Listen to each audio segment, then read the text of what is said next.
Hello, my people. What we gonna do tonight? Well, the topic of discussion tonight is going to be the quarterback position. We're gonna take a look at the second-year quarterbacks who some consider to be the best quarterback draft class ever. In comparison to the 1983 draft class that had the likes of John Elway, Todd Blackledge, Tony Eason, Jim Kelly, Dan Marino, and was one more guy. Off the top of me, I can't forget it, but I'm no statistician. I'm coming off the top of the dome. Well, anyway, last year's class had, of course, we know number one, Caleb Williams. Then we had Jaden Daniels, and the list goes on and on. So what I did, I broke down was 1, 2, 3, 4, 5, 6, I think 7 quarterbacks taken in the first round last year, and I broke them down with my collective genius and chose who's the best player so far out of that class. And before I go on, this is a footnote. We all know and understand that in the class that had what was it, Josh Allen, Lamar Jackson, I think was taken 30th by Baltimore. After the second year, Baker Mayfield was considered to be the best quarterback in that class. However, we know, although to me it can be argued because Baker is a gutsy guy, but Josh Allen probably is the hands-on favorite out of that draft. Okay. With an asterisk besides their names, especially Michael Penix, due to his injury, we can't fully include him in this, right? And providing that J.J. McCarthy got hurt last year with the Vikings. So technically this was his rookie year. Okay? So we're going to go with J.J. McCarthy first because technically this is second year, but he only have 1 year of actually playing, which handicaps him, It's just fair to say I think so. Well, all right.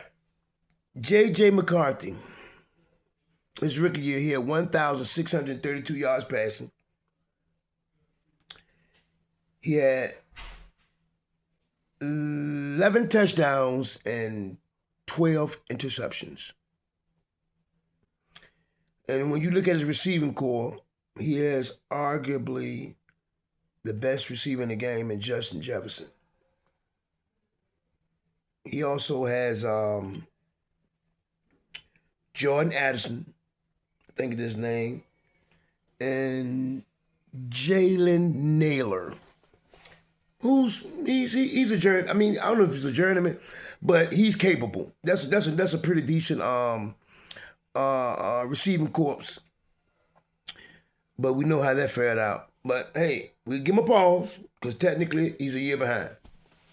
Okay, then we can go with Michael Penix. If you want a number, we say number 6. Okay, Penix. Penix played the game against the Redskins last year. I remember watching it, and I think it was for a playoff spot. And he was in a barn burner. Him and Jaden Daniels. Was Jaden Daniels hurt? Jaden Daniels. He was in a barn burner. They had a shootout. I didn't watch it on TV. And Michael Penix threw one pass in the end zone. Left-handed, man. He threw a pass in crunch time. I was magnificent. That can't be taught. And it was a gutsy pass. I think they sent the game into overtime. So he's shown glimmers of potential.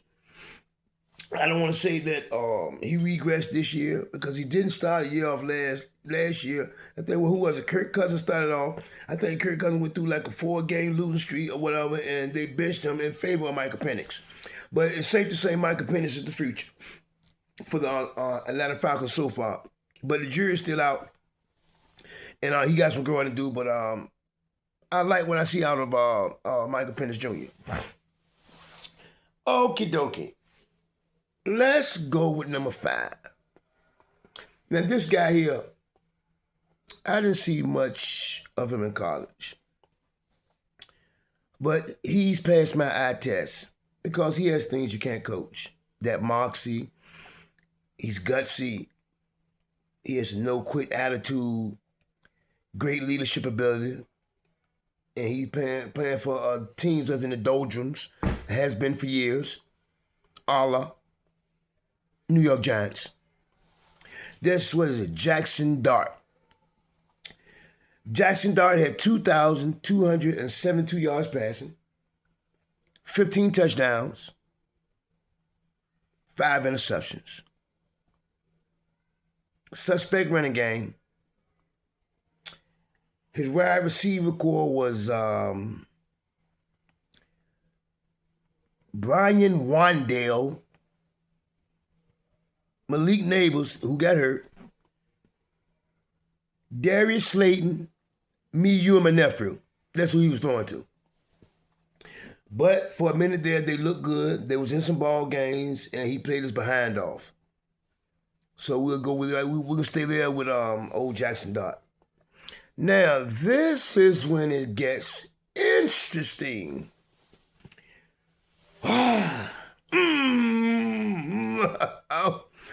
Well, I have to put Jayden Daniels at this spot at number 4.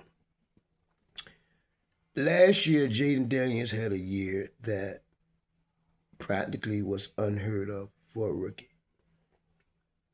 He showed me something that I hadn't seen in a long time. And I've been watching football for over 50 years, and I've been really knowing the game for 40-some years. He had poise that was unmatched. He had poise that you can hate on for to be a rookie. I thought after a few games and teams began to study more tape on him and what have you, that eventually he'll do what normal the rookies do, hit the wall and be a normal rookie. However, that brother was not a normal rookie. He showed up and showed out and did the doggone thing like it's supposed to be done with them guys doggone Washington Commanders. The Hail Mary, like it was a special year when he threw it against the Chicago Bears last year and beat Caleb Williams. And that playoff game against the Detroit Lions, he played lights out. I can name a number of games where he played lights out last year. I mean, he did things that was remarkably, that left you in awe. Left you like, did he just do that? You know, he reignited the excitement in Washington again. You know, he had players calling on to play with him. You had the celebrities want to get with him. You had the chicks want to do what they do. He was him, and I think he is him. But, you know, he injury bug this year, and so he wasn't able to get into a rhythm and get into a flow. So the verdict is still out because you don't become great in 1-2 years, you know. And the football gods can turn on you at any time. Ask Patrick Mahomes. His numbers were, in 4 games, 875 yards, 7 touchdowns, 1 interception. In 4 games. That's okay. I don't want to put an asterisk beside it because injuries part of the game. So he's number 4 on my list.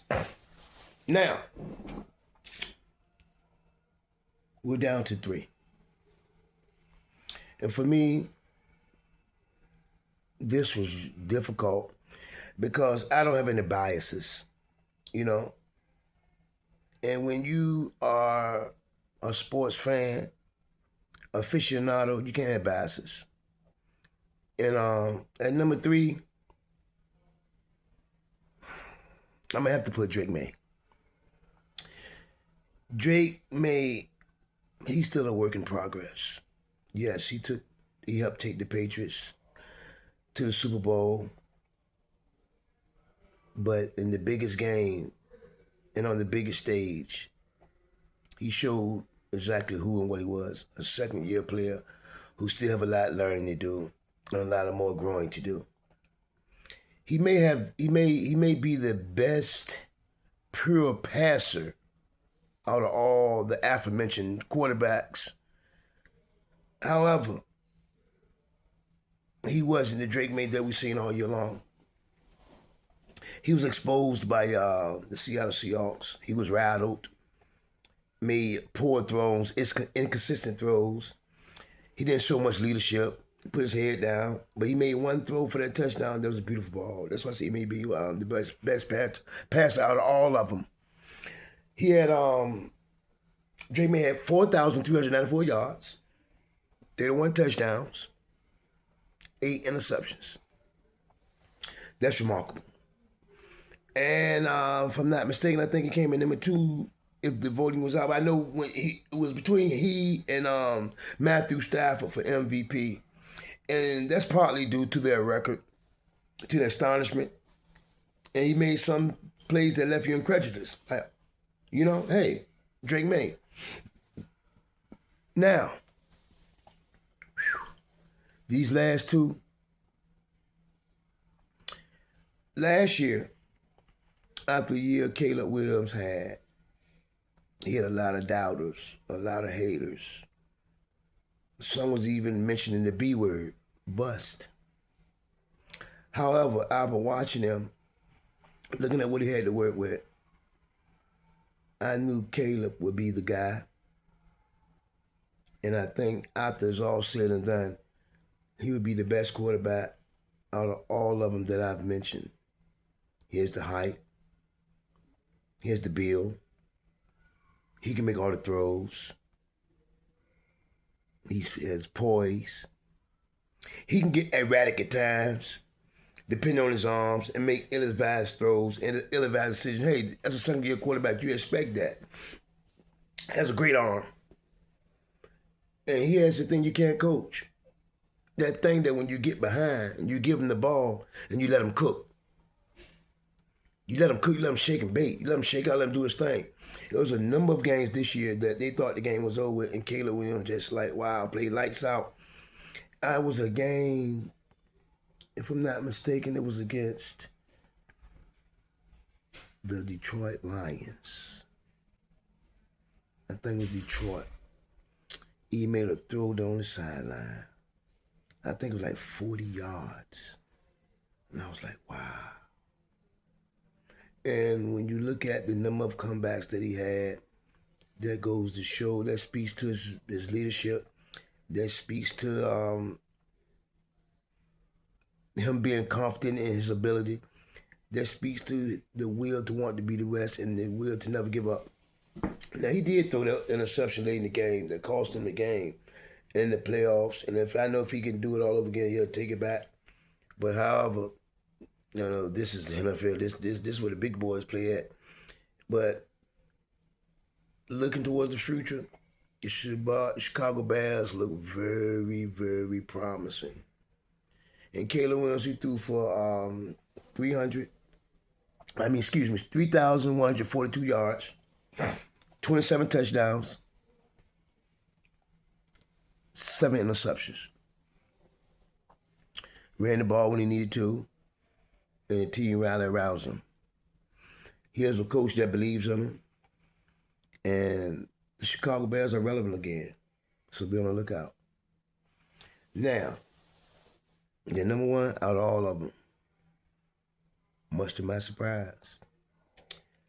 Me and my sense having self, my guru, self-proclaimed guru status, when he was drafted, and Sean Payton was speaking about his gifts and his ability, I thought it was football hyperbole.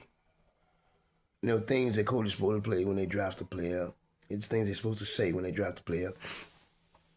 And to not make him seem like it was a pick that wasn't warranted. But when you watch Bo Nix play,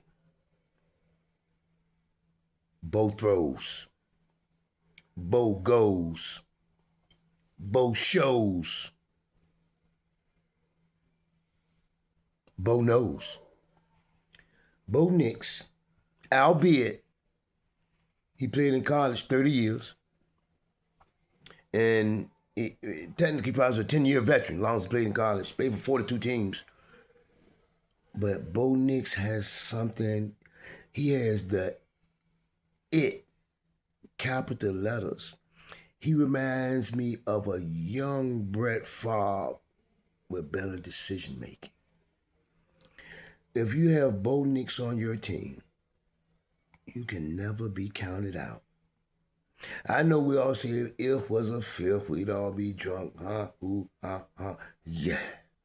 But this if here is a veritable statement that I'm quite sure many would agree on. If the Denver Broncos had Bo Nix against the New England Patriots, they would have won hands down. If Denver would have played in the Super Bowl against